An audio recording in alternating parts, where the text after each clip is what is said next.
أعوذ بالله من الشيطان الرجيم.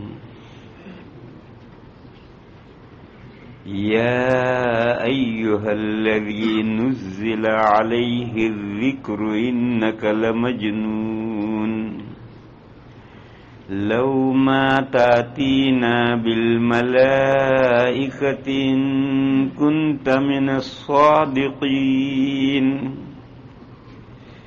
ما ننزل الملائكة إلا بالحق وما كانوا إذا منظرين إنا نحن نزلنا الذكر وإنا له لحافظون. بسم الله الرحمن الرحيم. وما أرسلنا من قبلك إلا رجالا نوحي إليهم فاسألوا أهل الذكر إن كنتم لا تعلمون. إن كنتم لا تعلمون بالبينات والزبر وأنزلنا إليك الذكر لتبين للناس ما نزل إليهم ولعلهم يتفكرون. بسم الله الرحمن الرحيم.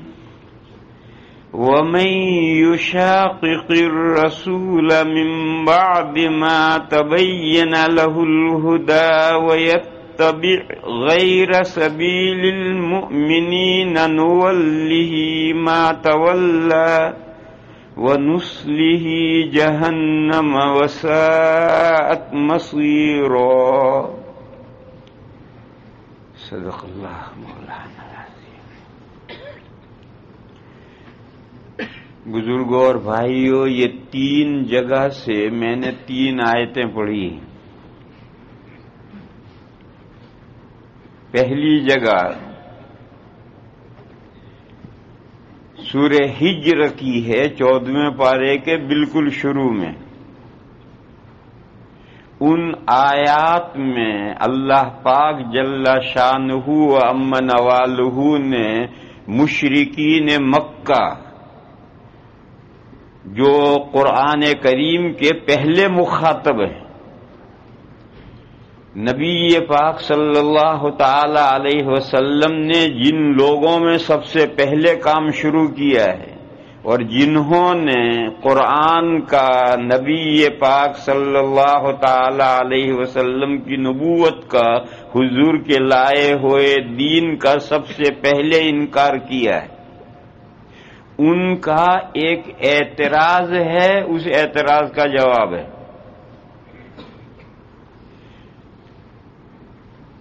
ان کا اعتراض یہ تھا کہ یہ صاحب قرآن کے نام سے جو وحی پیش کرتے ہیں یہ وحی نہیں ہے، یہ دیوانے کی بڑھ ہے.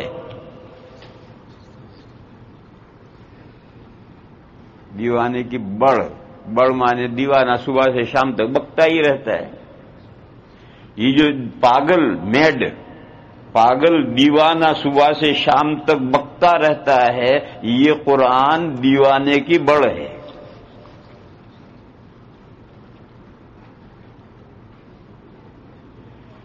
دلیل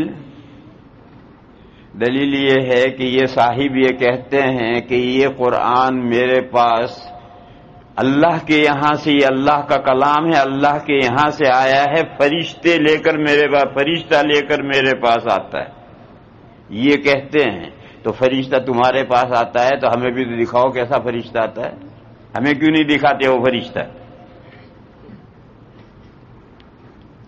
یہ تھا ان کا اعتراض.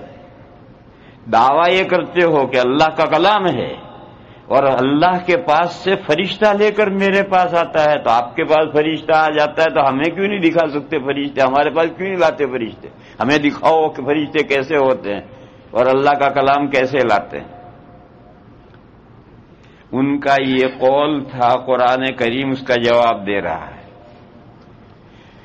وقالوا يا أيها الذي نزل عليه الذكر إنك لمجنون، اور کہا انہوں نے اے وہ جس پر الذکر اتارا گیا ہے، قرآن کریم اتارا گیا ہے، بے شک تو البتہ میڈ ہے، پاگل ہے۔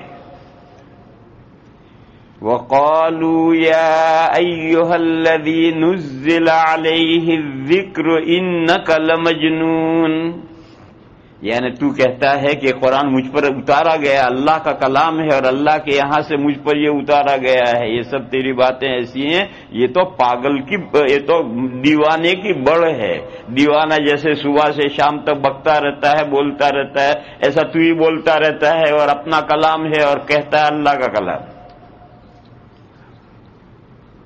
لو ما تأتینا بالملائکۃ ان کنت من الصادقین، کیوں نہیں لاتا تو ہمارے پاس فرشتوں کو؟ لو ما تأتینا بالملائکہ، اگر تو سچا ہے کہ یہ کلام اللہ کا ہے اور اللہ کے یہاں سے یہ کلام اللہ نے فرشتوں کے ذریعے تیرے پاس بھیجا ہے اور فرشتہ آ کر تجھے پہنچا گیا ہے، اگر تیری یہ بات صحیح ہے تو ان فرشتوں کو ہمارے پاس کیوں نہیں لاتا؟ لو ما تأتینا بالملائکۃ ان کنت من الصادقین، یعنی جب تیرے پاس وہ فرشتہ آ سکتا ہے تو تیرے جیسے ہم بھی انسان ہیں، ہمارے پاس بھی آ سکتا ہے۔ ہمیں دکھا تو صحیح وہ کون سا فرشتہ ہے، کیسا فرشتہ ہے جو تیرے پاس اللہ کا کلام لے کر آ رہا ہے۔ قرآن کریم اس کے دو جواب دے رہا ہے، ایک حاکمانہ اور ایک حکیمانہ۔ حاکمانہ جواب یہ ہے کہ فرشتے تمہارے پاس بھی آ سکتے ہیں مگر تمہارے پاس وہی لے کر نہیں آئیں گے، ڈنڈا لے کر آئیں گے۔ امتوں کے پاس بھی فرشتے آتے ہیں لیکن عذاب نازل جب ہوتا ہے تو عذاب لے کر امتوں کے پاس آتے ہیں، وہی لے کر امتوں کے پاس نہیں آتے ہیں۔ وہی لے کر تو امت کے پیغمبر ہی کے پاس آتے ہیں، ہر ایک کے پاس، ہر ایک کے اندر اتنی استطاعت نہیں ہے کہ وہ فرشتے کو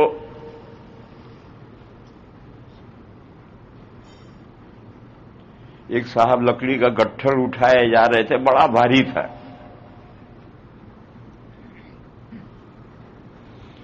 جب بوجھ سے دبے بہت پریشان ہوئے تو ایک جگہ پر ڈالا اور بیٹھ کر اپنے آپ کو کوسنے لگے کہ اس سے تو موت ہی آتی تو اچھا تھا، کیا مصیبت ہے اتنے بڑے بڑے گٹھڑ اٹھانے۔ اچانک ملک الموت ظاہر ہوئے، السلام علیکم، کیوں بلایا ہے مجھے؟ تو بڑے میاں کہتے ہیں یہ گٹھڑ میرے سر پہ دھر دے۔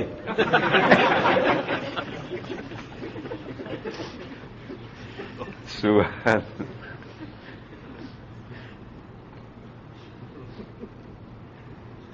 تو اللہ تعالیٰ پہلا حاکمانہ جواب دیتے ہیں کہ فرشتے تمہارے پاس بھی آ سکتے ہیں مگر ڈنڈا لے کر آئیں گے، وہی لے کر نہیں آئیں گے۔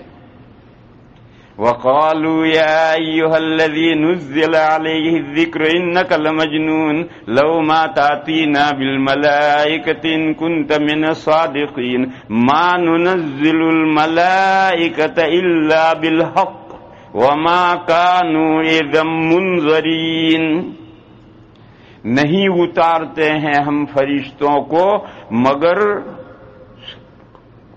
کھری بات کے ساتھ، حق کھری بات کے ساتھ اتارتے ہیں، اور جب وہ کھری بات لے کر کے فرشتے آ جائیں گے تو پھر اس وقت میں ان کو مہلت نہیں ملے گی، ڈھیل نہیں ملے گی۔ اس کا حاصل یہ ہے کہ فرشتے قوموں کے پاس بھی آتے ہیں، فرشتے قوموں کے پاس بھی آتے ہیں، وہی لے کر نہیں آتے ہیں، عذاب لے کر آتے ہیں، وہی لے کر صرف نبیوں کے پاس آتے ہیں۔ لوط علیہ الصلوۃ والسلام کی قوم کا واقعہ قرآن کریم میں ہے، جگہ جگہ پر ہے کہ فرشتے انسانی شکل میں، نوجوان لڑکوں کی شکل میں حضرت لوط علیہ السلام کے یہاں آئے ہیں اور ساری قوم یہ سمجھ کر کہ یہ کوئی مہمان لڑکے کہیں سے آئے ہیں انسان، وہ اپنی خصلت بد کے لیے ان کو مطالبہ کرنے کے لیے آئے، اور پھر انہوں نے زمین الٹ دی، ان فرشتوں نے زمین الٹ دی، اور ساری پوری قوم کے 5 سیٹی تھیں، وہ 5 شہر زمین کے اندر دھس گئے اور 2000 فٹ کی گہرائی میں چلے گئے۔ آج وہاں ڈیڈ سی ہے، فلسطین کے قریب میں جہاں ڈیڈ سی ہے، یہ پوری ڈیڈ سی وہ جگہ ہے جہاں قوم لوط کی 5 بستیاں زمین کے اندر دھس گئی ہیں اور 2000 فٹ گہرائی میں چلی گئی۔ تو فرشتے آتے ہیں قوموں کے پاس، ساری قوم نے دیکھا تھا، اور ساری قوم آ کر لوط علیہ السلام سے مطالبہ کرنے لگی تھی یہ لڑکے ہمیں دو۔ تو فرشتے قوموں کے پاس آتے ہیں، فرشتے قومیں فرشتوں کو دیکھتی بھی ہیں، مگر فرشتے عذاب لے کر قوموں کے پاس آتے ہیں، حق لے کر آتے ہیں، اور جب وہ حق لے کر آتے ہیں تو وما کانوا اذا منذرین، پھر انہیں ڈھیل نہیں دی جاتی، پھر وہ پکڑ لیے جاتے ہیں۔ تو تم کہتے ہو ہمارے پاس فرشتوں کو لاؤ، فرشتے آئیں گے پھر پنپ نہیں سکو گے، یہ تو حاکمانہ جواب ہے۔ دوسرا حکیمانہ جواب ہے۔ حکیمانہ جواب یہ ہے کہ آدم علیہ السلام کے زمانے سے لے کر آج تک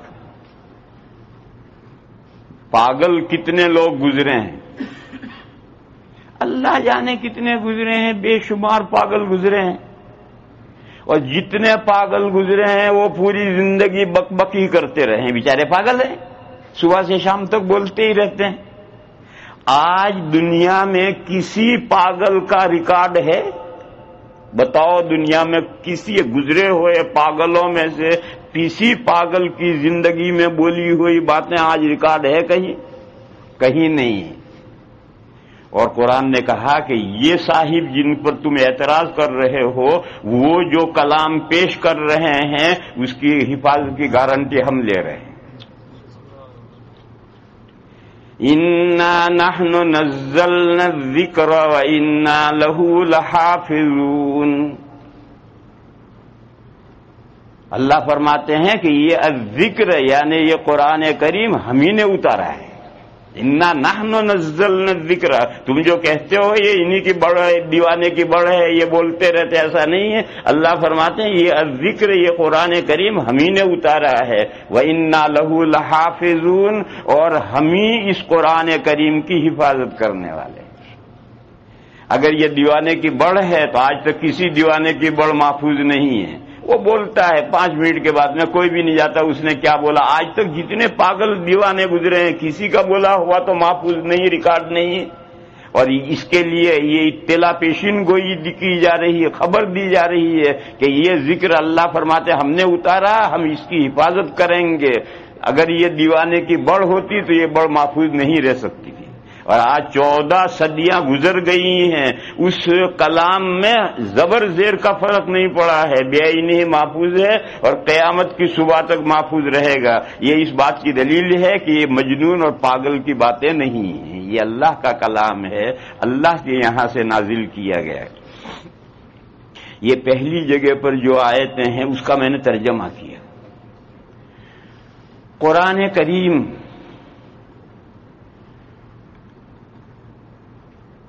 لوح محفوظ میں اس ترتیب سے تھا جس ترتیب سے آج ہمارے طاق میں رکھا ہوا ہے قرآن کریم، جس ترتیب سے ہے اسی ترتیب سے لوح محفوظ میں تھا، لیکن دنیا میں جو یہ اترا ہے تو اس ترتیب سے نہیں اترا ہے، بلکہ اوکیزنلی موقع کے رعایت سے جون سی آیتیں اتارنی ہوتی تھی وہ آیتیں اترتی تھی،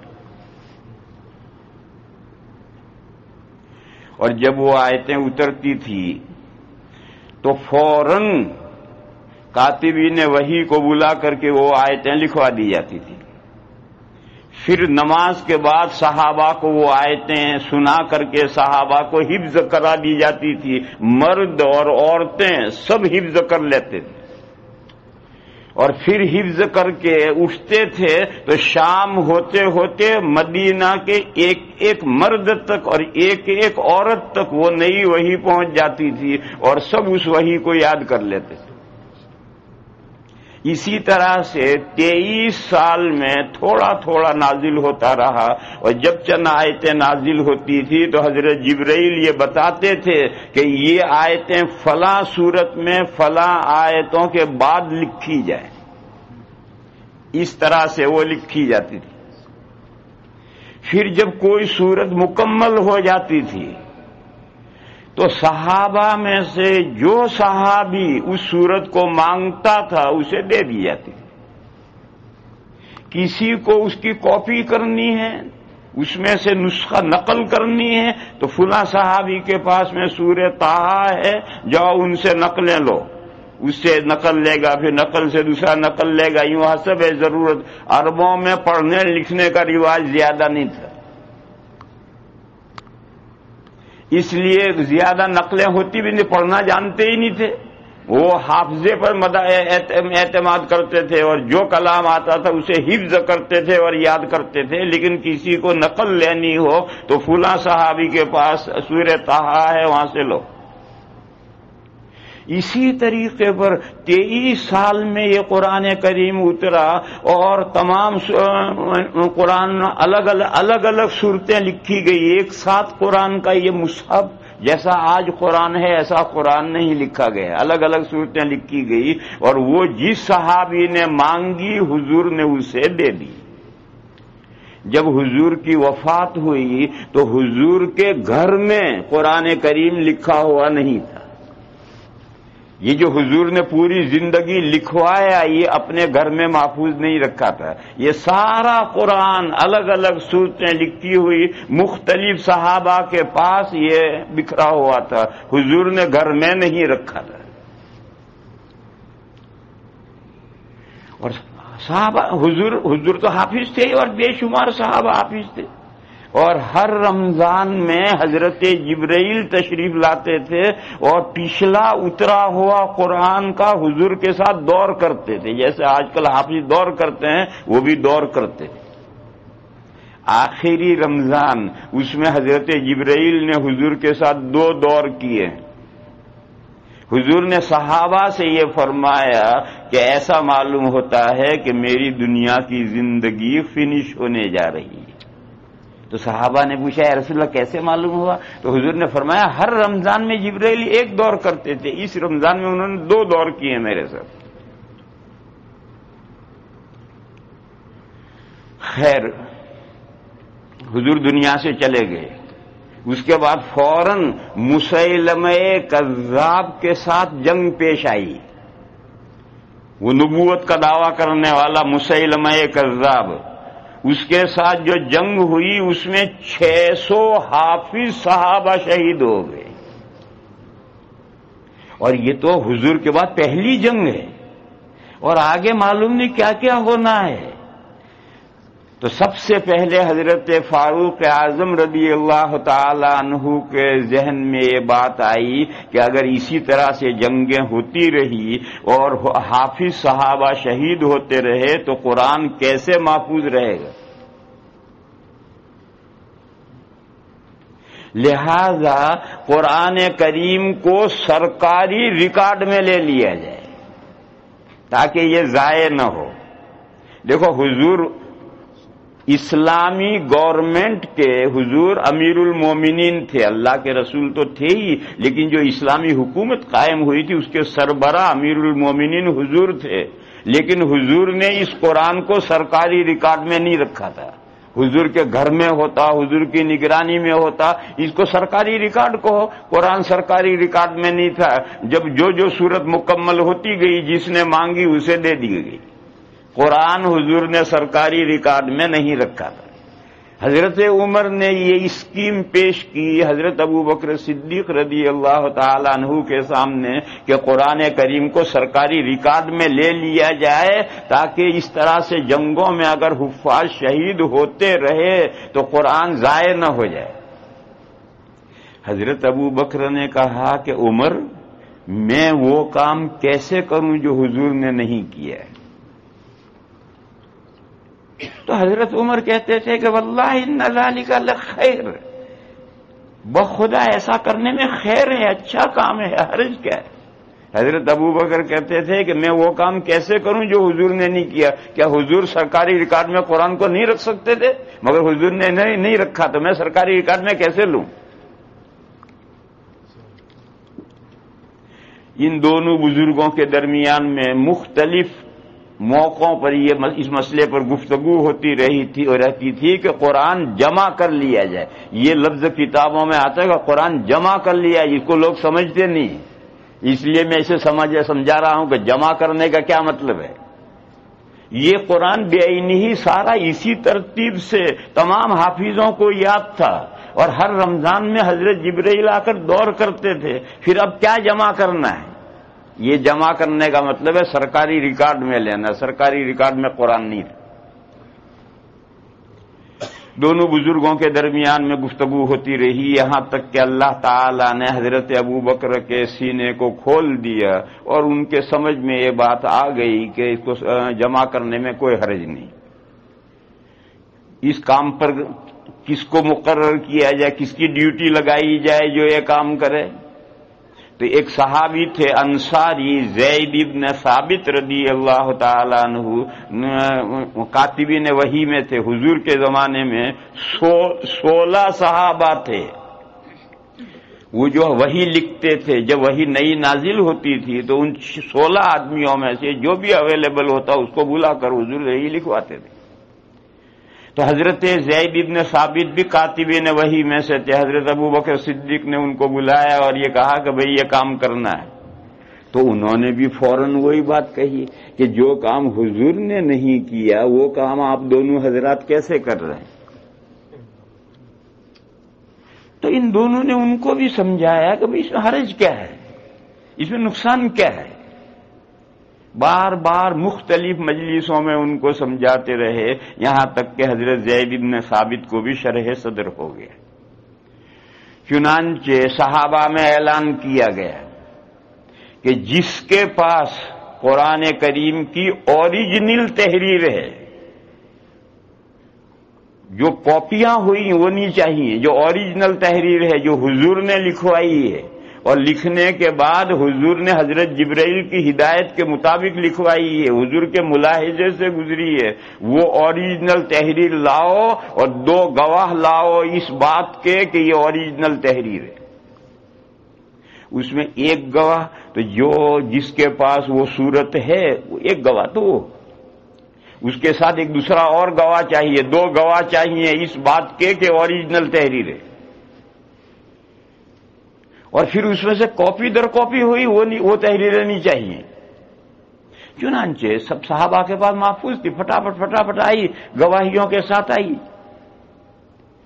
حضرت زید ابن ثابت نے ان کو ترتیب دے دی، کیونکہ الگ الگ صورتیں تھیں، ان کی سب ترتیب دے دی۔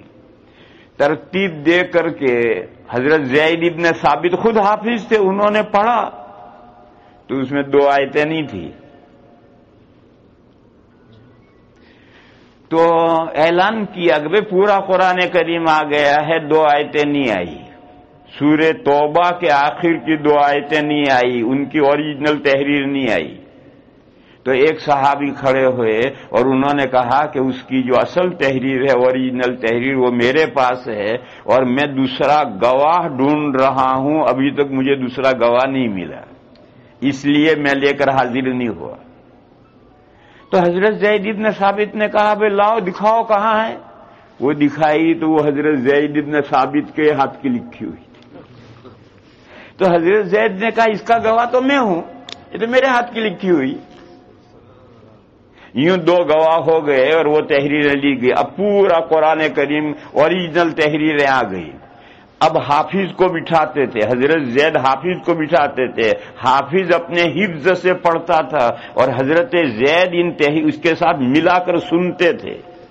ایسے کئی حافظ بٹھائے، ایک نہیں، کئی حافظ بٹھائے، وہ شروع سے آخر تک پڑھے گا، حضرت زید ملان کریں گے، پھر دوسرا حافظ بٹھائیں گے، وہ ملان کریں گے۔ جب کئی حافظوں کے حفظ کے ساتھ ملان کر کے اطمینان کر لیا تو پھر حضرت زید نے ان اوریجنل تحریروں کے کاپی کی اور وہی الگ الگ کی، سورہ بقرہ الگ لکھی، آل عمران الگ لکھی، نساء الگ لکھی، اور سب نے لکھ کر کے اس کی کاپی تیار کر کے ایک تھیلے میں بھر کے حضرت ابو بکر صدیق کو دے دی۔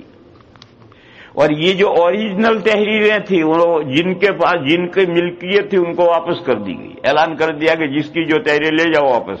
تو اوریجنل تحریریں صحابہ کو واپس کر دی اور اس کی جو نقل تھی وہ ایک تھیلے میں سارا قرآن کریم بھر کر کے حضرت ابو بکر کو دے دی ہے۔ دیکھو اب یہ قرآن سرکاری ریکارڈ میں آ گیا۔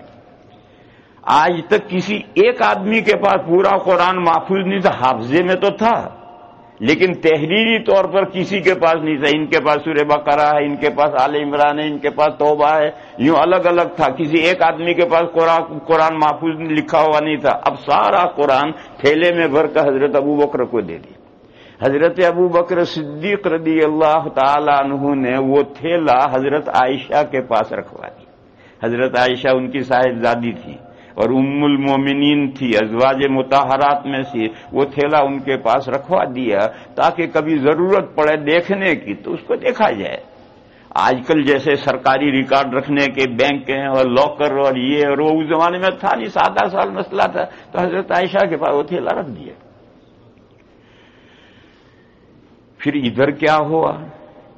ادھر جب پہلی جنگ میں اتنے شہید ہو گئے صحابہ، حافظ صحابہ، تو پھر آگے جنگوں میں اتنے شہید نہیں ہوئے، اور پھر مسلمانوں نے بچوں کو حفظ کرانا شروع کیا۔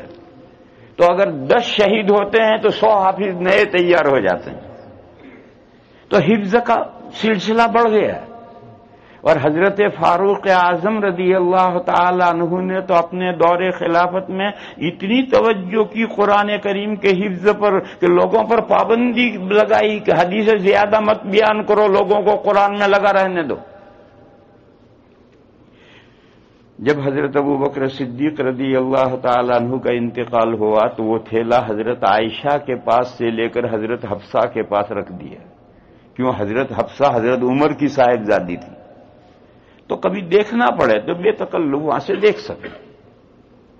لیکن پھر اس تھیلے کو کھولنے کی نوبت ہی نہیں آئی کیونکہ حفظ تیزی کے ساتھ بڑھ گیا۔ نئے پہلے تو بڑی بڑی عمر کے لوگ حفظ کرتے تھے، اب تو نئے بچے ہیں وہ حفظ کر رہے ہیں۔ حضرت عمر رضی اللہ تعالی عنہ کے 12 سال گزر گئے، حضرت عثمان خلیفہ بنے۔ حضرت عثمان غنی رضی اللہ تعالی عنہ کے زمانے میں ایک ضرورت پھر پیش آئی، وہ یہ ہے کہ یہ جو سرکاری ریکارڈ میں ہے وہ تو ایک تھیلے میں بھرا ہوا رکھا ہے، اس کی کوئی نقلیں نہیں کی جاتی اور کوئی نقلیں مسلمانوں کو نہیں دی جاتی۔ مسلمانوں کے پاس تو جو سلسلہ چلا آ رہا تھا وہی سلسلہ چلتا رہا۔ کسی صحابی نے قرآن لکھ رکھا تھا نزول کے اعتبار سے، کون سی آیت نازل ہوئی پھر کون سی نازل ہوئی، اس طرح لکھ رکھا تھا۔ کسی نے لکھ رکھا تھا لوح محفوظ کی ترتیب سے، کیونکہ تمام حافظوں کو جو یاد تھا وہ لوح محفوظ کی ترتیب سے یاد تھا، اس طرح لکھ رکھا تھا۔ کسی نے اپنے قرآن کے اندر حاشیے پر تفسیریں بھی لکھ رکھی تھی، اور شروع میں 7 لہجوں میں قرآن نازل ہوا تھا، ان لہجوں کے اعتبار سے بھی لکھنے والوں نے لکھ رکھا تھا۔ حضرت عثمان غنی رضی اللہ تعالی عنہ کے زمانے میں یہ مختلف قرآن مختلف طرح سے لکھے ہوئے لوگوں میں اختلافات ہونے لگے۔ تو کرمان پر جب جہاد ہو رہا تھا، کرمان ہے افغانستان میں، وہاں جب جہاد ہوا تھا تو حضرت حذیفہ بن الیمان نے وہاں فوج میں اختلافات دیکھے۔ یہ کہتا میرا قرآن اصل ہے، وہ دوسرا کہتا میرا اصل ہے، تیسرا کہتا میرا اصل ہے۔ تو حضرت حذیفہ وہاں سے جب مدینہ واپس لوٹے تو انہوں نے حضرت عثمان سے جا کر کہا کہ امت کی خبر لیجئے، اس سے پہلے کہ وہ قرآن میں اختلاف شروع ہو جائے اس سے پہلے امت کی خبر لیجئے۔ چنانچہ جب حضرت عمر کا انتقال ہوا اور حضرت عثمان خلیفہ بنے تو وہ تھیلا حضرت حفصہ کے پاس ہی رہا، وہاں سے منتقل نہیں ہوا، کیونکہ حضرت عثمان کی کوئی صاحبزادی حضور کی بیویوں میں نہیں تھی، بلکہ حضرت عثمان تو ڈبل داماد تھے۔ تو اب حضرت حفصہ کے پاس سے لے کر رکھتے تو کس کے پاس رکھتے؟ یہ بھی اجنبی ہیں، کسی اور کے پاس رکھیں گے وہ بھی اجنبی ہیں، تو وہ تھیلا حضرت حفصہ ہی کے پاس رہا۔ حضرت عثمان رضی اللہ تعالی عنہ نے اپنے دور خلافت میں پھر حضرت زید بن ثابت کو بلایا۔ اب حضرت زید بن ثابت بوڑھے ہو گئے ہیں، اب اکیلے کام نہیں کر سکتے ہیں، جو آگے اسکیم ہے وہ ساری اسکیم اکیلے نہیں کر سکتے ہیں، تو حضرت عثمان نے ایک کمیٹی بنائی جس میں ہیڈ حضرت زید بن ثابت اور 4 نوجوان قریشی ان کے ساتھ کمیٹی میں شامل کی اور 5 آدمیوں کی ایک کمیٹی بنائی۔ یہ کمیٹی نے کام شروع کیا اور پھر صحابہ میں اعلان کیا کہ جن جن کے پاس میں اوریجنل قرآن کریم کی تحریریں ہیں، رائٹنگ ہیں، حضور کے نے جو حضور نے کاتبین سے لکھوائی ہیں اور لکھنے کے بعد جو حضور کے ملاحظے سے گزری ہیں، حضرت جبرائیل کی ہدایت کے مطابق لکھوائی گئی ہیں، وہ اوریجنل تحریریں لاؤ اور 2 گواہ لاؤ اس بات کے کہ اوریجنل تحریریں ہیں۔ اب تو لوگوں نے پہلے سے زیادہ اہتمام سے ان تحریروں کو رکھا ہے، کیونکہ ایک مرتبہ ان کی ضرورت پیش آ گئی ہے تو ہو سکتا دوسری مرتبہ ضرورت پیش ہے، تو سب صحابہ کے پاس میں بہت محفوظ ہے۔ چنانچہ فٹافٹ وہ ساری تحریریں آ گئی گواہیوں کے ساتھ۔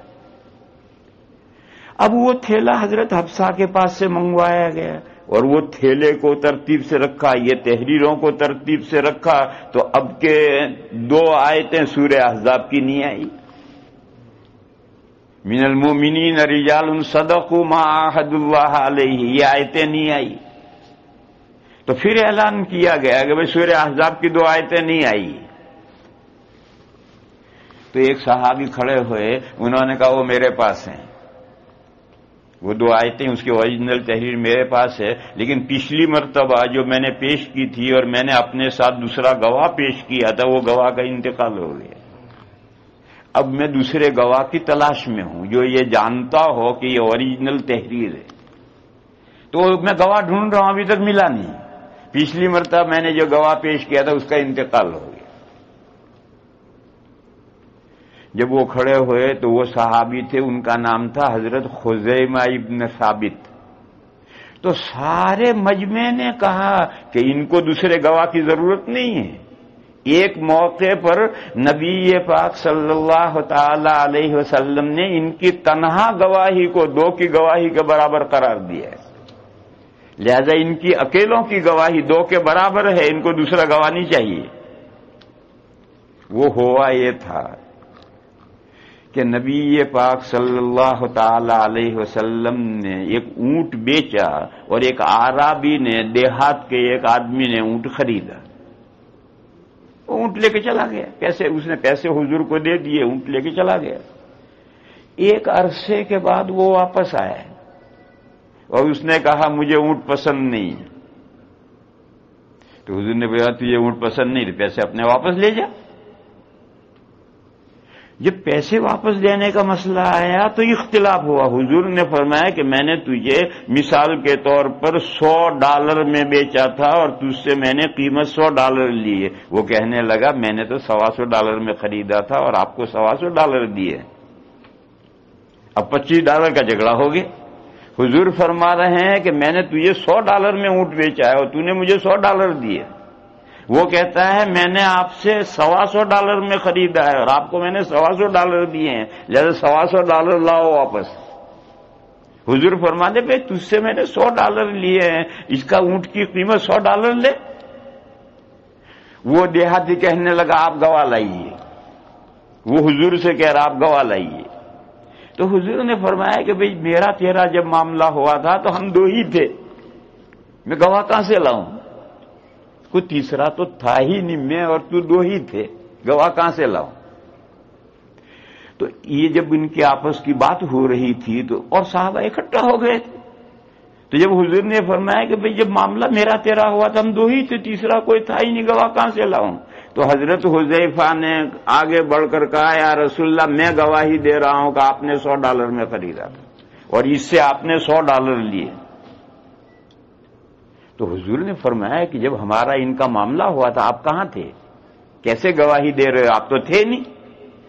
تو حضرت خزیمہ نے کہا کہ یا رسول اللہ 7ویں آسمان پر سے قرآن اترتا ہے اور آپ وہ ہمیں سناتے ہیں اور فرماتے ہیں کہ یہ اللہ کا کلام ہے اور ہم تصدیق کرتے ہیں۔ تو جو 7ویں آسمان پر سے جو چیز آ رہی ہے اور اس میں ہم تصدیق کرتے ہیں تو کیا یہ $25 کے لیے آپ جھوٹ بولیں گے؟ جیسے میں گواہی دیتا ہوں کہ آپ نے $100 میں اونٹ خریدا ہے اور اس سے آپ نے $100 لیے۔ اس دن حضور نے یہ فرمایا تھا کہ خزیمہ جس کے لیے گواہی دیں گے ان کی اکیلوں کی گواہی 2 کے قائم مقام۔ تو سارے مجمع نے کہا کہ ان کو دوسرے گواہ کی ضرورت نہیں ہے، ان کی تو اکیلوں کی گواہی 2 کے قائم مقام ہے۔ بہرحال وہ آیتیں لے لی گئی۔ اب 2 تحریریں ہیں، ایک وہ تھیلے والی ساری تحریریں ہیں اور ایک اوریجنل تحریریں ہیں۔ پھر تھیلا اور اوریجنل تحریروں کا ملان کیا گیا، پھر ملان کرنے کے بعد میں پھر حافظوں کو بلا کر بٹھایا گیا، ایک حافظ پڑھتا تھا اور یہ کمیٹی کے سب حضرات اس کا ملان کرتے تھے، شروع سے آخر تک حافظ پڑھتا رہا، پھر دوسرا حافظ، پھر تیسرا حافظ، ایسے کئی حافظوں کو بٹھا کر کے اس کا ملان کیا گیا۔ جب مکمل اطمینان ہو گیا تو ان 5 کمیٹی کے 5 ممبروں نے مل کر قرآن کریم کے 5 مصحف تیار کیے اور جیسا حافظوں کو جس طرح سے یاد تھا اسی طرح سے سب صورتیں ملا کر ایک جگہ لکھی، اور یہ جو آج قرآن کریم ہے ایسا قرآن کریم انہوں نے نسخہ کیا اور 5 کاپیاں تیار کی۔ ان میں سے 1 کاپی مدینہ شریف میں حضرت عثمان کے پاس رہی اور 4 کاپیاں ملک کے بڑے بڑے شہروں میں جامع مسجد میں رکھوا دی گئی، اور حضرت عثمان نے پورے ملک میں یہ اعلان کر دیا کہ اب جس کو قرآن کی نقلیں لینی ہو، یہ جامع مسجد میں قرآن رکھا اس سے نقلیں لو، اور اس کے علاوہ جس نے جس طرح سے بھی قرآن لکھ رکھا ہے، اندر تفسیریں لکھ رکھی ہے، نزول کے اعتبار سے لکھ رکھا ہے، مختلف لہجوں میں لکھ رکھا ہے، وہ سارے قرآن میرے پاس بھیج دو۔ چنانچہ پورے ملک سے وہ سارے قرآن حضرت عثمان کے پاس چلے آئے اور حضرت عثمان نے وہ سب جلوا دیے، اور یہ بڑے بڑے شہروں میں جو قرآن رکھے تھے لوگوں نے اس سے نقلیں لینی شروع کی، اور آج تک وہی قرآن ہے، اس کی نقلیں ہیں۔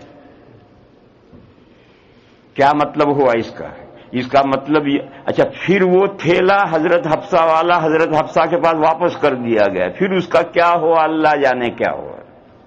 وہ جو اوریجنل تحریریں تھیں جن کی تھی ان کو واپس کر دی گئی، پھر کیا ہوا اللہ جانے کیا ہوا۔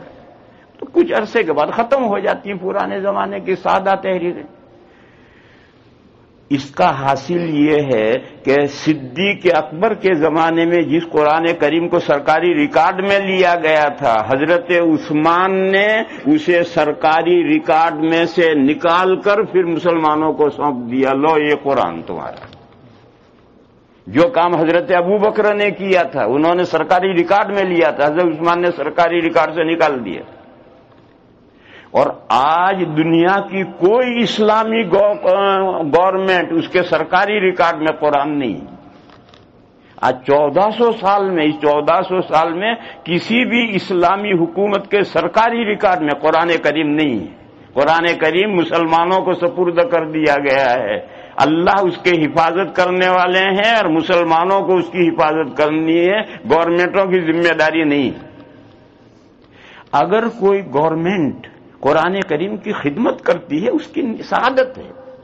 جیسے کنگ فہد نے ایک بڑا کمپلیکس بنایا ہے اور بے شمار قرآن دنیا میں پھیلا ہے، اللہ ان کو جزائے خیر عطا فرمائے، اور آج بھی وہ خدمت ہے تو وہ ان کے لیے سعادت ہے۔ باقی سعودی گورنمنٹ کے ریکارڈ میں قرآن کریم نہیں، اور کسی بھی حکومت کی ذمہ داری میں، رسپانسبلٹی میں قرآن کی حفاظت نہیں ہے۔ قرآن کریم حضرت حضور نے تو پہلے ہی دن سے مسلمانوں کو سونپ دیا تھا، اپنے گھر میں قرآن کریم رکھا ہی نہیں تھا، درمیان میں تھوڑے وقت کے لیے وہ سرکاری ریکارڈ میں آیا، پھر حضرت عثمان نے اسے نکال کر کے مسلمانوں کو سونپ دیا۔ یہ جمع قرآن کی داستان ہے۔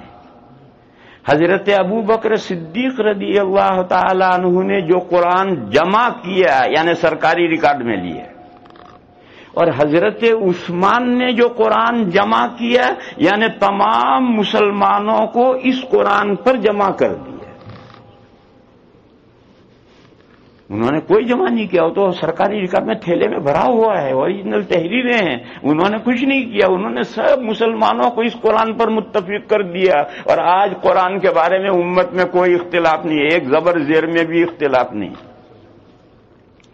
تھوڑا سا اختلاف ہے، اگر اسے کوئی اختلاف کہے۔ الجزائر والے یہ کہتے ہیں کہ قرآن کریم کے ورقوں کو آپس میں سینا جائز نہیں۔ تم نے کبھی حرم شریف میں دیکھا ہوگا، الجزائر کے لوگ آئیں گے اپنے یہاں کا قرآن لے کر، تو 2 گتے ہوں گے، اس میں ہر ورق الگ ہے، یوں ہاتھ میں لے کر پڑھیں گے، یوں پڑھ کر ادھر رکھ دیں گے، پھر دوسرا ورق اٹھا کر یوں پڑھیں گے، یوں پڑھیں گے، ادھر رکھ دیں گے۔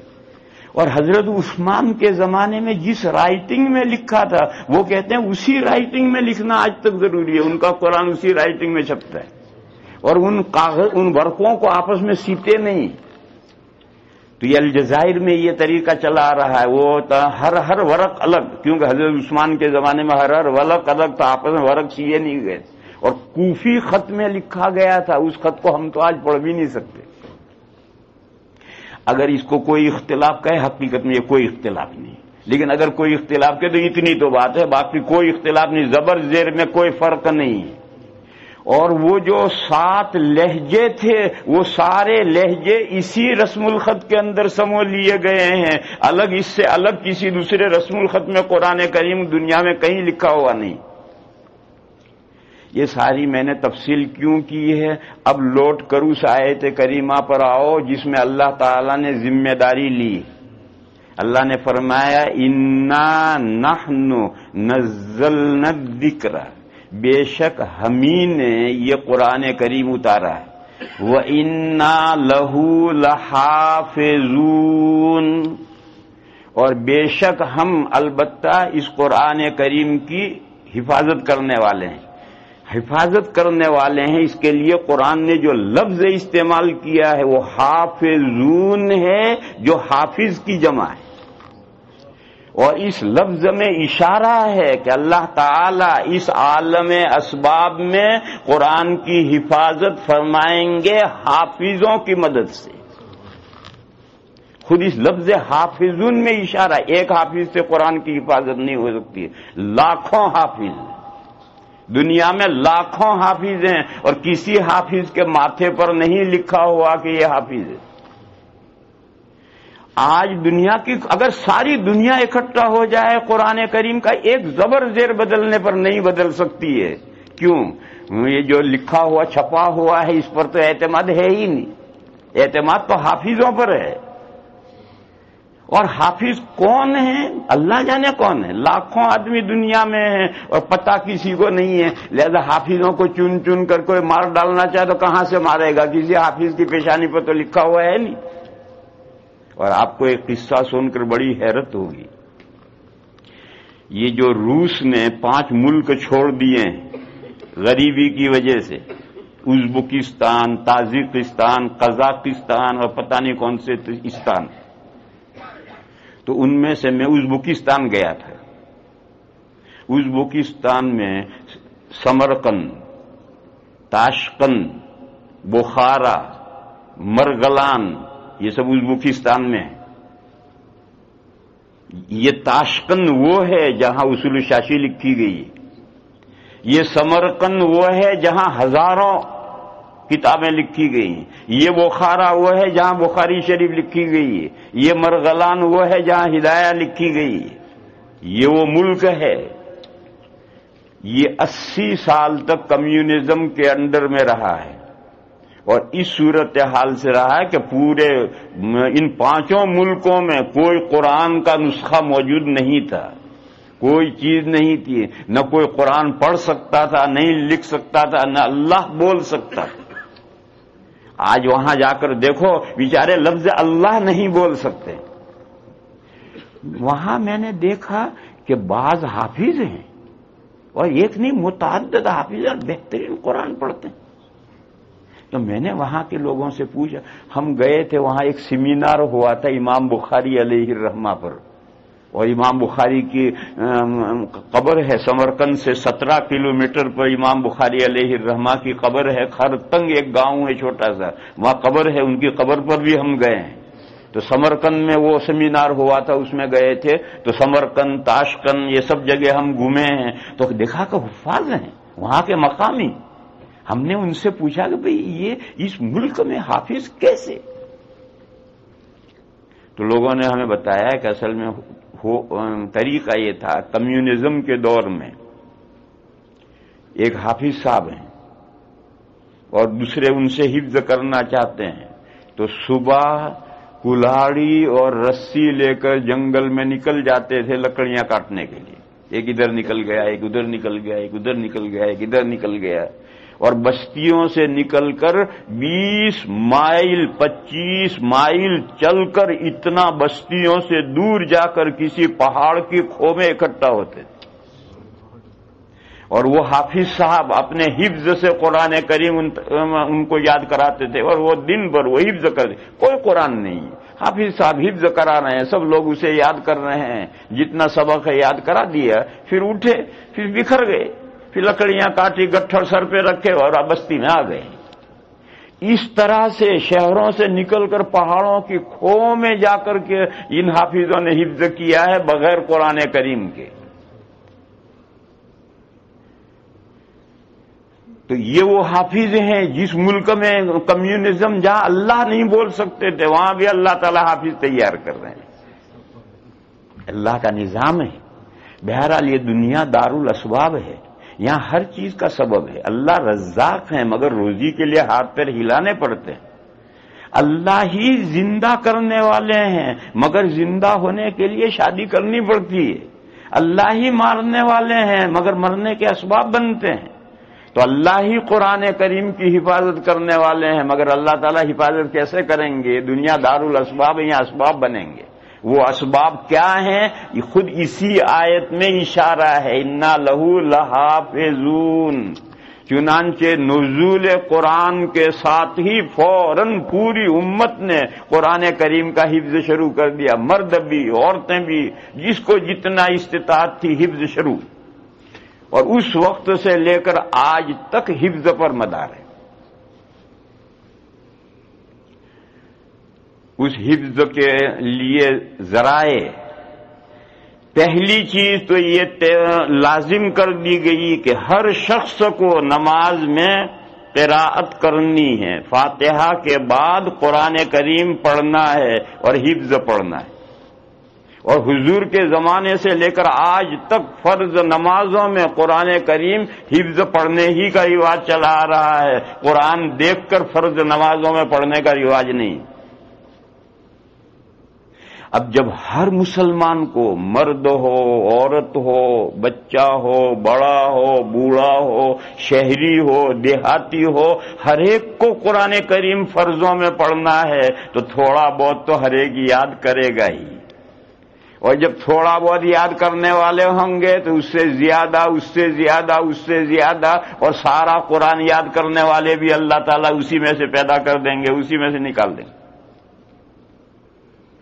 پھر دوسرا یہ لازم کیا کہ ہر رمضان میں پورا قرآن کریم پڑھنا ہے اور سننا ہے.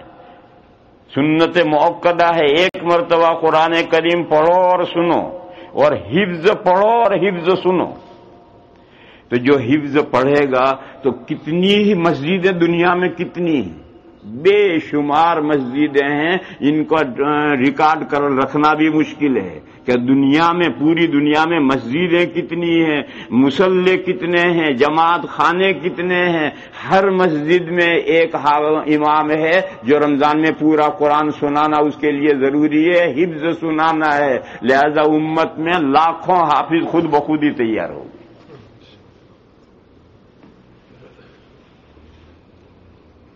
اور جب اتنے حفظ پڑھنے والے ہیں اور سارے سننے والے ہیں تو سننے والوں کے دلوں میں گدگدی ہوگی. ہر آدمی سے میں بھی اپنے بچے کو حفظ کراؤں، دیکھو حافظ صاحب سناتے ہیں، کیسا ویلیو ان کا بڑا ہوا ہے، کیسی رسپیکٹ ہو رہی ہے. حافظ کا احترام ہے. مصلیوں کو چاہیے کہ یہ جو حفاظ ہمیں رمضان میں قرآن سناتے ہیں ان کا رسپیکٹ کرو، ان کا احترام کرو، قرآن کی وجہ سے احترام کرو. اور جب قرآن کی وجہ سے ان کا احترام کرو تو ہر آدمی کے دل میں جذبہ پیدا ہوگا کہ میں بھی اپنے بچے کو حفظ کروں. یہاں ایک مسئلہ سمجھ لو. میں نے بتلایا کہ حضور کے زمانے سے آج تک تمام فرض نمازوں میں حفظ قرآن کریم پڑھنے کا رواج ہے. امت قرآن دیکھ کر پڑھنے کا رواج ہے ہی نہیں. اور رمضان میں جو دور اول ہے صحابہ اور تابعین اور طبع تابعین کا دور، تو صرف ایک روایت ہے. ایک روایت کے علاوہ قرآن میں دیکھ کر پڑھنے کی کوئی روایت ہے ہی نہیں. صرف ایک روایت ہے، وہ بھی بخاری شریف میں ہے اور بغیر سند کے. اس کی سند دوسری کتابوں میں ہے. اور وہ روایت ایسی ہے کہ اس کا مطلب یوں بھی ہے اور یوں بھی ہے، محکم نہیں ہے وہ روایت. وہ روایت یہ ہے کہ حضرت عائشہ صدیقہ رضی اللہ تعالی عنہا کا یہ غلام تھا، ذکوان اس کا نام تھا. وہ تراویح یا نفلوں میں امامت کرتا تھا اور اس کے پیچھے حضرت عائشہ نفلیں پڑھتی تھی، تراویح پڑھتی تھی. اور اس کے بارے میں ہے کہ کان یؤم فی المصحف، وہ مصحف میں امامت کرتا تھا. مصحف میں امامت کرتا تھا کیا مطلب؟ مصحف میں امامت کرتا تھا اس کا ایک مطلب علماء کرام نے یہ سمجھا ہے کہ وہ قرآن دیکھ کر کے پڑھتا تھا اور امامت کرتا تھا، امام بن کر نماز پڑھاتا تھا اور قرآن میں دیکھ کر پڑھتا تھا. دوسرا مطلب اس کا یہ ہے کہ وہ پکا حافظ نہیں تھا، قرآن ساتھ رکھتا تھا. جیسے ہمارا امام ہوتا ہے، ہمارے امام آج کل پکے حافظ نہیں. کیوں؟ یہ رمضانی حافظ ہے. حافظ وہ ہے جسے 365 دن قرآن 9 زبان ہو، وہ اصل حافظ ہے. اللہ قرآن کی جن حافظوں سے مدد کر رہے ہیں، حفاظت کر رہے ہیں، وہ ان رمضانی حافظوں سے نہیں، بلکہ ان حافظوں کے ذریعے سے قرآن کی حفاظت ہو رہی ہے جن کو پوری زندگی قرآن 9 زبان ہے، کہیں سے پڑھاؤ پھٹ سے پڑھنا شروع کریں. ایسا جو حافظ ہوتے ہیں پکے حافظ جن کو پورا قرآن 9 زبان ہے، ان کو جب امامت کے لیے کھڑے ہوں گے تو رحل میں قرآن رکھنے کی ضرورت نہیں. ساتھ میں رحل میں قرآن رکھا ہوا ہے. اور یہ جو ہمارے رمضانی حافظ ہیں ان کو رحل میں قرآن رکھنا پڑتا ہے. یہ مطلب ہے کان یوم فی المصحف کا، کہ وہ حافظ پکا حافظ نہیں تھا. ذکوان نام کا جو ان کا مدبر غلام تھا وہ پکا حافظ نہیں تھا، اس کا حفظ کچا تھا. تو وہ رحل میں قرآن کریم رکھتا تھا اور وہ دن بھر پارا یاد کر کے لاتا تھا، اور کہیں بھولتا تھا تو کھول کر دیکھتا بھی تھا، بھی پڑھتا بھی تھا. قرآن میں دیکھ کر پڑھتا تھا، یہ مطلب اس کا نہیں ہے. کان یوم فی المصحف کے معنی مصحف ساتھ میں رکھ کر کے پڑھتا تھا، جب ضرورت پڑتی تھی اس میں دیکھتا تھا، کیونکہ وہ پکا حافظ نہیں تھا. تو ایک مطلب اس روایت کا یہ ہے، ایک مطلب یہ ہے کہ قرآن میں دیکھ کر پڑھتا تھا، یہ مطلب بھی ہے، یہ مطلب بھی ہے. پھر فقہائے کرام کا زمانہ آیا تو 2 چھوٹے امام یعنی شاگرد، چھوٹا کا مطلب شاگرد، 2 بڑے امام یعنی استاد، امام ابو حنیفہ امام اعظم وہ صاحبین کے استاد ہیں. امام ابو حنیفہ امام ابو یوسف کے استاد ہیں، اور امام محمد کے استاد امام شافعی علیہ الرحمہ ہیں. تو امام اعظم ان کے استاد الاستاد ہوئے، اور امام شافعی علیہ الرحمہ کے شاگرد امام احمد ہیں. تو امام احمد کے استاد کے استاد کے استاد، اور امام مالک علیہ الرحمہ کے شاگرد امام شافعی علیہ الرحمہ ہیں. تو امام شافعی کے استاد، اور امام شافعی کے شاگرد امام احمد ہیں، تو امام احمد کے استاد کے استاد. تو یہ 2 استاد ہیں، 2 بڑے امام جو کہتے ہیں، بڑا چھوٹا آخرت کے مرتبوں کے اعتبار سے، علم و فہم کے اعتبار سے اسے چھوڑو، 2 بڑے یعنی اساتذہ. امام مالک بھی امام شافعی اور امام احمد دونوں کے استاد ہیں، اور امام اعظم بھی امام ابو یوسف، امام محمد، پھر امام شافعی، پھر امام احمد سب کے استاد ہیں۔ یہ دو بڑے امام اس میں متفق ہیں کہ فرض نمازوں میں اگر قرآن کریم میں دیکھ کر پڑھے گا نماز باطل ہے۔ امام مالک بھی یہ کہتے ہیں، امام ابو حنیفہ بھی یہ کہتے ہیں کہ اگر فرض نماز میں قرآن کریم میں دیکھ کر پڑھے گا تو نماز باطل ہے، اور پیچھے سے قرآن کریم میں دیکھ کر کوئی لقمہ دے گا تو نماز باطل ہے۔ اور نفلوں میں امام اعظم وہی بات کہتے ہیں کہ جو فرضوں کا حکم ہے وہی نفلوں کا حکم ہے، نفل میں بھی اگر قرآن میں دیکھ کر پڑھے گا یا قرآن میں دیکھ کر لقمہ دے گا تو نماز باطل ہے۔ لیکن امام مالک علیہ الرحمہ کی ایک روایت یہ ہے کہ نفلوں میں اگر قرآن کریم دیکھ کر پڑھے گا تو نماز ہو جائے گی، اور جب دیکھ کر پڑھنے سے نماز ہو جائے گی تو پیچھے سے اگر کوئی قرآن میں دیکھ کر لقمہ دے تو ابھی ہو جائے گا نفلوں میں، اور وہ بھی امام مالک کی ایک روایت۔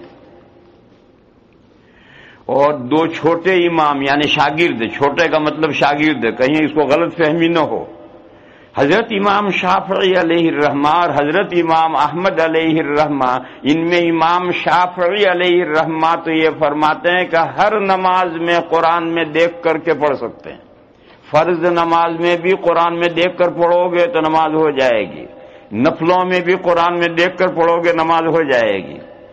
اور امام احمد علیہ الرحمہ کے یہاں فرضوں کے بارے میں روایتیں مختلف ہیں، نفلوں میں وہ کہتے ہیں نماز ہو جائے گی۔ فرضوں کے بارے میں ان سے پوچھا گیا تو انہوں نے کہا کہ کوئی روایت ہمیں نہیں پہنچی، ذکوان کی جو روایت ہے وہ نفلوں کے بارے میں ہے، لہذا امام احمد نے کہا کہ نفل نماز میں اگر امام دیکھ کر پڑھے تو نماز ہو جائے گی، لیکن فرض کے بارے میں امام احمد سے پوچھا گیا تو انہوں نے کہا مجھے کوئی روایت فرضوں کے بارے میں نہیں پہنچی، وہ فرضوں کے بارے میں تو کوئی روایت ہے ہی نہیں۔ یہ تو میں نے مسائل بتائے، ائمہ کی رائیں بتائی۔ اب سنو، دنیا میں گھوم کر دیکھ لو، 90% حافظ حنفیوں میں حافظ ہوں گے، اور باقی 10% حافظ مالکیہ، شافعیہ، حنابلہ تینوں میں مل کر 10% حافظ ہوں گے، اور عربوں میں جا کر گھوم کو علاقے کے علاقے ڈھونڈ جاؤ گے کوئی حافظ نہیں ملے گا۔ اور ہمارے حنفیوں میں جاؤ ہندوستان میں ایک گاؤں میں 50 عورتیں آپ کو حافظ ملیں گے، 50 عورتیں ایک گاؤں میں حافظ ملیں گے۔ ہمارے گجرات میں جاؤ، کیوں؟ لڑکیوں کو حفظ کرانے کا رواج ہے۔ میرے 12 لڑکے ہیں الحمدللہ، سب حافظ ہیں، 2 لڑکیاں ہیں وہ بھی حافظ ہیں۔ بہویں آنی شروع ہوئی، 7 بہویں میرے یہاں آئی، ان میں سے 4 حفظ کر چکے، میرے یہاں آ کر انہوں نے حفظ کر لیے، اور دوسری کر رہی۔ تو احناف کے یہاں اس کا رواج ہے۔ اور دوسرے شوافے میں ہمارے یہاں کیرالہ کے شوافے دارالعلوم میں پڑھنے کے لیے آتے ہیں، جو شوافے کے طالب علم کوئی حافظ ہے ہی نہیں، جس کو پوچھو حافظ نہیں، جس سے پوچھو حافظ نہیں۔ تو میرے بھائیوں، یہ جو حفظ کی دولت ملتی جو احناف کو ملی ہے، وہ اپنے امام کا جو مذہب ہے اس مذہب کی رعایت میں یہ دولت ملی ہے۔ اور وہ عرب جو پیچھے رہ گئے، اندر قرآن دیکھ کر پڑھ سکتے ہیں، وہ پڑھتے ہیں، حفظ کرنے کی کیا ضرورت ہے؟ تو حفظ کی دولت سے محروم رہ گئے۔ لہذا جائز ناجائز کو تو چھوڑو، مصلحت دیکھو کیا ہے۔ ایک میں مثال دوں، ایک بڑی اچھی مثال ہے، اسے سمجھو میرے بھائیو۔ حضرت فاروق اعظم رضی اللہ تعالی عنہ نے اپنے دور خلافت میں یہ آرڈیننس جاری کیا تھا کہ کوئی حاجی حج کے سفر میں عمرہ نہ کرے، نہ تمتع نہیں، قران نہیں، سب حج کے سفر میں آؤ، صرف حج کر کے چلے جاؤ وطن، اور سال کے بیچ میں عمرہ کرنے کے لیے مستقل سفر کر کے آؤ۔ یہ حضرت عمر نے آرڈیننس نافذ کیا تھا کہ کوئی آدمی حج کے سفر میں عمرہ نہ کرے، عمرہ کرنے کے لیے سال کے بیچ میں مستقل سفر کر کے آئے۔ حضرت عمر رضی اللہ تعالی عنہ کی جو پالیٹکس تھی وہ یہ تھی کہ وہ جو ہائی مائنڈ جو ہوتا تھا وہ پہلے اس ہائی مائنڈ کو سمجھا دیتے اور پھر گول مول آرڈر دیتے تھے۔ اب عام لوگ تو جب چیموگیاں کریں گے تو چیموگیاں پہلے ان ہائی مائنڈ لوگوں کے پاس پہنچیں گے، مجھے خود ہی مطمئن کر دیں۔ لیکن جب حضرت عمر کا انتقال ہو گیا، حضرت عثمان اور بعد کا دور آیا تو یہ مسئلہ اختلاف ہوا کہ حج کے سفر میں عمرہ کیوں نہیں ہو سکتا؟ نبی پاک صلی اللہ تعالی علیہ وسلم کے زمانے میں مدینہ سے حج کا احرام باندھ کر گئے تھے، مکہ جا کر وہ حج کا احرام ختم کر کے عمرے کا احرام کروا دیا گیا۔ جب حضور کے زمانے میں حج کے سفر میں عمرہ کیا ہے حضور نے بھی اور صحابہ نے، تو کیوں نہیں کر سکتے؟ بڑا جھگڑا کھڑا ہوا۔ جو سمجھدار صحابہ تھے جن کو پہلے سے حقیقت حال معلوم تھی انہوں نے بتلایا۔ وہ کیا ہوا؟ یہ جو کعبہ شریف ہے حج 5 دن ہوتا ہے، حج 5 دن ہوتا ہے، تو 5 دن میں تو لاکھوں آدمی اکٹھا ہو جاتے ہیں۔ آج تو بہت لاکھ ہیں، حضور کے زمانے میں اتنی بڑی گیدرنگ ہوئی تھی کہ اس آسمان نے کبھی اتنی بڑی گیدرنگ نہیں دیکھی تھی۔ وہ 1,24,000 صحابہ نے حضور کے ساتھ حج کیا۔ اس زمانے میں اتنی بڑی گیدرنگ اس آسمان نے نہیں دیکھی تھی۔ کیوں؟ اس زمانے میں مہینوں لگتے تھے ایک جگہ سے دوسری جگہ جاتے ہوئے، کوئی آسان سفر تھوڑے ہی تھے۔ تو حج کے زمانے میں تو بہرحال ہزاروں کی مجمع اکٹھا ہو جاتا تھا۔ پھر حج کے بعد یہ کعبہ معطل پڑا ہے۔ کبھی ایک کا دکا سال کے بیچ میں کوئی آدمی عمرہ کرنے آ جاتا تھا، باقی سال بھر یہ کعبہ ایسے ہی کھڑا ہے۔ جو مکہ کے لوگ ہیں وہ نماز پڑھتے ہیں، باقی عمرہ کرنے والے کوئی ایک کا دکا کبھی کبھی آ جاتا تھا۔ حضرت عمر رضی اللہ تعالی عنہ نے یہ آرڈیننس نافذ کیا، اس آرڈیننس کے برکت سے لوگ حج کرنے الگ آتے تھے، عمرہ نہیں کرتے تھے، اور ہر مسلمان سال کے بیچ میں عمرہ کرنے آتا تھا۔ نتیجے میں کعبہ آباد ہو گیا۔ آج ایسا آباد ہے کہ پورا سال 360 دن کا عمرہ کرنے والے آنے اور جانے والوں کا اوور ٹرن 40 سے 50 ہزار آدمیوں کا ہے۔ روزانہ 40 سے 50 ہزار نئے آدمی عمرہ کرنے آتے ہیں، اتنے روانہ ہو جاتے ہیں۔ یہ پورے سال کا اوور ٹرن ہے۔ یہ سارا جو کعبہ آباد کر دیا ہے یہ حضرت عمر کے آرڈیننس نے آباد کیا ہے۔ لہذا اس بحث کو چھوڑو کہ حضرت عمر نے مسئلہ بیان کیا تھا یا مصلحت رکھی تھی۔ حضرت عمر نے کہا تھا حج کے ساتھ کوئی عمرہ نہ کرے، عمرہ کرنے الگ سفر کر کے آؤ، یہ مسئلہ تھا یا مصلحت تھی؟ مگر حضرت عمر نے کوئی واضح نہیں کیا تھا، بغیر واضح کیے جو آرڈیننس جاری کیا تھا تو آج کعبہ شریف آباد ہو گیا۔ میرے بھائیوں اسی طرح سے سمجھو، نمازوں میں یہ مسئلے مت بگاڑو کہ نماز ہوتی ہے نہیں ہوتی ہے، یہ ہے وہ ہے۔ ارے یہ کہو نماز نہیں ہوگی، حفظ شروع کرو۔ تو دنیا میں اتنے حافظ تھے، اگر یہ صرف احناف میں 90% ہے، اگر یہ شوافی اور حنابلہ اور مالکیہ اور یہ عرب حرم شریف میں چلے جاؤ، حرم شریف میں 6 سے 7 ہزار بچے پڑھتے ہیں، جتنے حفظ کرنے والے ہوں گے سب اجمیوں کے بچے ہوں گے، کسی عرب کا کوئی بچہ حفظ نہیں کرتا۔ کیوں؟ اندر دیکھ کر پڑھنا جائز ہے، ان کے یہاں جائز ہے، تو حفظ کرنے کی ضرورت کیوں؟ جب روٹی ملے یوں تو کھیتی کرے کیوں؟ لہذا میرے بھائیو مسئلے مت رکھو، امام اعظم کا جو مسلک ہے اسی پر فتویٰ ہے اور اس میں خیر ہی خیر ہے، اسی پر عمل رہو، حافظوں کو بچاؤ۔ اللہ تعالیٰ نے جن کو ہیرے جیسے بچے دیے ہیں، ہونہار بچے ہیں، ان بچوں کو اپنے بچوں کو حفظ کراؤ۔ اگر آپ کے خاندان میں اگر کوئی ایک بچہ بھی حفظ کر لے گا تو کتنوں کی بخشش کا سامان ہو جائے گا۔ اور اللہ تعالیٰ کے یہ ہاتھ پیر ہیں، یہ حافظ جو ہیں یہ اللہ کے ہاتھ پیر ہیں۔ اللہ تعالیٰ اس دنیا کے اندر قرآن کریم کی حفاظت انہی حافظوں کے ذریعے سے کر رہے ہیں۔ اور لفظ قرآن میں حافظون جو پلورل ہے، جمع ہے، اس میں اشارہ ہے کہ ان حافظوں کے ذریعے سے اس کی حفاظت ہو رہی ہے۔ بہرحال یہ ایک آیت ہے. میں اصل مضمون تو یہ تھا کہ قرآن کی دین کی جو بنیادیں ہیں وہ اصل ایک ہے قرآن، اور اس کی پوری حفاظت کرنی. اور جب لا الہ الا اللہ محفوظ ہے تو اس میں سے جتنے عقیدے نکلتے ہیں وہ سب محفوظ رہیں گے. لہذا جب قرآن کریم محفوظ ہے، متن ٹیکسٹ محفوظ ہے، تو اس میں سے جو دیگر اصول پرنسپل نکلیں گے وہ خود محفوظ رہیں گے. آج مجھے ڈاکٹر کے یہاں جانا ہے اور آپ حضرات کو کل صبح جاب پر جانا ہے. پچھلے 2 دنوں میں تو میں نے وقت زیادہ اس لیے لیا تھا کہ چھٹی کے دن تھے، اس لیے میں نے آپ کا زیادہ وقت لیا ہے. جس دن صبح جاب ہو پھر میں لوگوں کا زیادہ وقت نہیں لیتا، اور مجھے بھی ڈاکٹر کے یہاں جانا ہے، اس لیے آج اتنے بھی اکتفا کرو. آگے یار زندہ، صحبت باقی بات کل انشاءاللہ. وآخر دعوانا